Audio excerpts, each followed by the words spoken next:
Məndə boyun ağrılardı da. Asiyan xandırılsa çox pis ağrı verir mənim başıma, baş ağrıdan. Yəni durmaq olmur da. Dözmək olmur ağrıya. Yəni illərdir bu davam edir məndə. Neçə ildir boyun ağrısı sizi narahat edir? Atam illərlə deyir. İllərlə. Bəlkə bir 20 ildən çoxdur da belə. Həm osteoxondroz var, həm baş ağrısı var. Baş ağrısı var. O baş ağrı verilməz. Çox pis oluram da, yəni o ağrılardan. Müalicə almısınız bununla bağlı?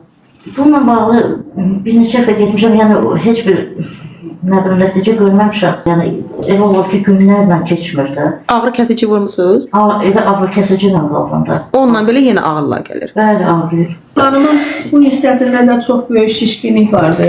Bəli, görsənir də. Yığını idi. Bəli. Birinci iynədən sonra özləri də evdə baxırlar ki, bu əməlli başlı yaslanıb, amma tam keçməyib. Hələ bir dəfə iynə vurur.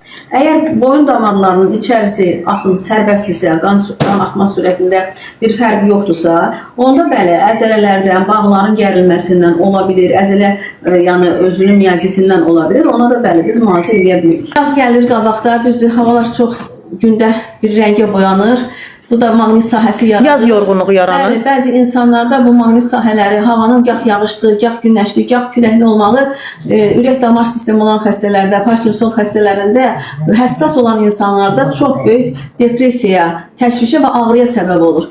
Yəni bunları nəzərə alın, özünüzdən təşvişi atın.